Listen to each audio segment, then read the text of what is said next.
과수도 그렇고 화해도 그렇고 사실 우리나라는 그나마 종자 잘하는 게 뭐냐면요. 고추, 배추, 무, 김치 올려니까 그건 은혜가 세계적인 기술을 가지고 있어요. 그렇지만은 과수나 화해는 아직까지 우리가 수입종에 거의 의존하고 있다. 여러분 사과 같은 이름 보세요. 거의 다 일본 이름 많잖아요. 그죠? 거의 그렇고 화해도 그렇고 그렇습니다. 그래서 화해 같은 경우도 거의 우리가 수입에 의존하고 있다. 단 화해 중에서 아닌 거 있어요. 뭔지 아세요? 최근에 방송 나왔던 우리가 막 칼라 막 붙여서 이렇게 하는 거 이렇게 우리나라는 사막이 아니면서도 생산을 많이 하면서 전 세계 수출 1위인 선인장. 예, 빙고. 예. 선인장.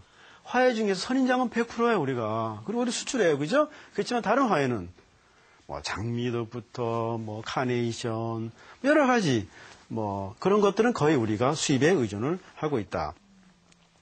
1990년대에 우리 흥농종묘가 국산 고추 품종을 가지고 미국에다 수출하는 그 시도를 했어요.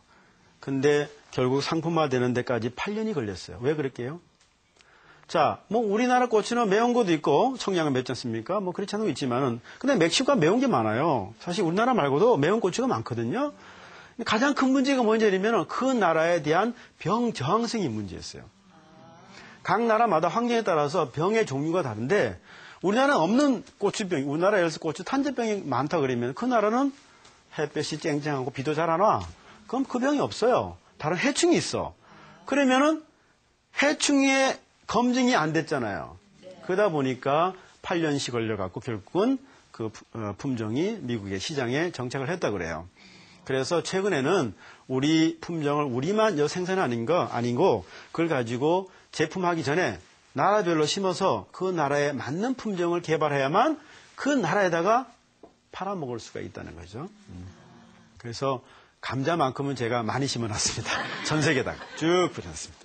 그래서 일명 닥터 림의 벨리 감자라는 브랜드로 벨리 감자. 왜냐면 고급 벨리, 주스 벨리, 보라 벨리, 벨리가 들어있어요. 벨리는 골짜기라는 의미인데 감자를 주로 생산한 지역은 톨루카 밸리, 세인트 루이스 밸리, 밸리가 다 들어가 있어요.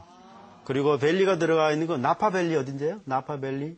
와이너리가 많은 곳. 그러니까 와인 생산해갖고 그 와인을 많이 생산한 지역도 보면은 밸리가 들어가 있어요. 그래서 와인하고 감자가 생산되는 지역이 거의 비슷해요.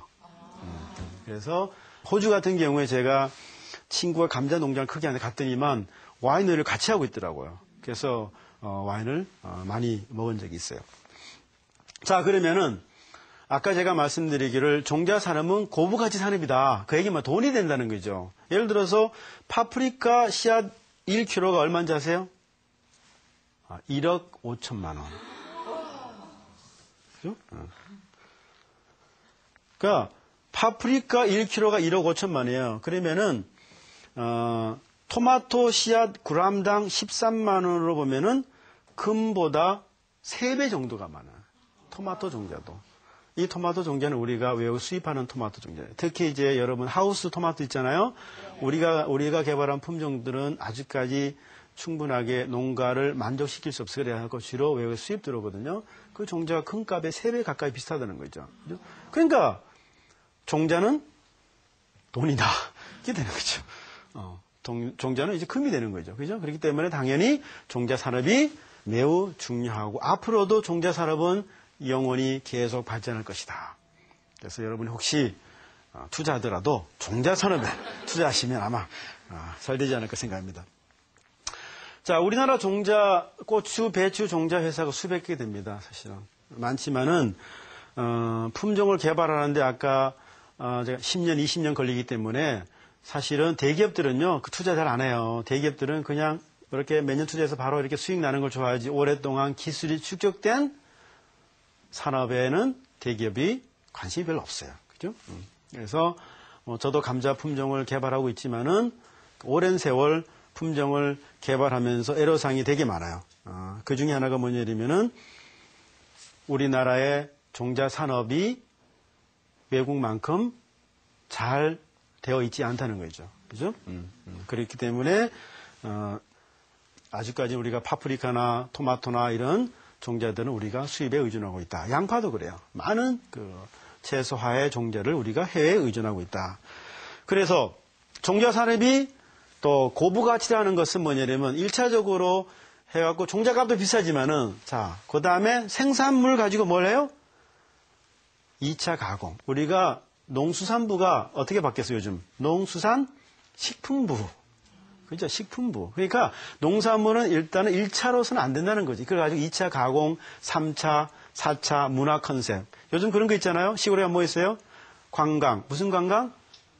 체험 관광. 그죠? Agriculture and Tourism이 합쳐서, 그죠? Agri Tour. 그래서 요즘은 체험 관광. 결국 뭐냐면 그게 문화랑 접목시키는 거잖아요. 그죠? 서울에서 이렇게 막 자녀들이 막 맨날 학원 가고 하다가 주말에 자기 시골 가고 하루 있는 건데 별거 안 해요. 뭐 가서 논에 가서 뭐 이렇게 좀 하고, 그죠? 뭐 올챙이를 좀 잡고 그냥 왔다 갔다 그냥 리어카 타고 왔다 갔다 다니고 이제 그건데 사실은 거기다 돈을 우리가 지불하지 않습니까? 그죠? 왜냐 이러면은 체험. 그래서 많은 다국적 기업들이 종자 산업에 뛰어드는 이유가 첫 번째 종자 자체의 가치도 있지만 두 번째는 뭐냐면 그걸 가지고 식의약 소재, 식품 산업, 의약 산업으로 갈 수 있다는 거죠. 그래서 제가 사실은 감자를 하고 있지만은 제가 소속이 지금 그 생명건강공학과, 강원대학교 생명건강공학과, 거기면 생명건강, 건강 관련된 소재도 개발하고 제품을 개발하는 곳이거든요. 그래서 제가 하는 게 뭐냐면 이렇게 색깔, 보라색, 빨간색, 칼라 감자에서 비만 물질, 위궤양 치료제, 고혈압, 그 다음에 당뇨, 뭐 이런, 의학 소재를 개발하고 있고, 그걸 가지고 실질적으로 이제 임상실험도 하고 이래, 그랬어요. 그러니까, 그냥 종자 1차로 끝나는 게 아니라 2차 가공으로 가게 되면은 훨씬 더 부가가치가 높다고 할 수 있다. 전 세계 종자 시장이, 일반적으로 우리가 한 695억 불, 한국 돈으로 한 90조 정도로 박아요. 여기에는 우리가 축산, 수산, 식물 다 포함했는데 우리가 종자만 순수하게 본다면 50조 정도라고 볼 수 있어요. 50조 중에서 62%는 상업적이고 나머지는 48%는 집에서 자가체정하고 이런 산업이에요. 근데 그게 우리나라는 거의 다가 자가체정한 게 별로 없어요. 그럼 나머지는 중국과 인도 같은 개도국인데 그 나라들이 자가체정 안 하고 전부 다 F1을 갖다 쓰기 시작하면은 종자 산업은 엄청나게 커진다는 거죠. 그러니까 다국적 기업들이 공공지 가방에다가 뭐 석유 이런 제품 설명서 안 갖고 다니고 벽시 종자 이런 종자 갖고 다니면서 마케팅하고 있어요. 왜냐하면 한 번 팔면 계속 팔아야 되기 때문에. 그죠? 그래서 세계 농작물의 종자 시장 구성을 보게 되면은 그중에 고추, 배추 뭐 아무리 뭐 화해하고 장미 뭐 카네이션 하더라도요.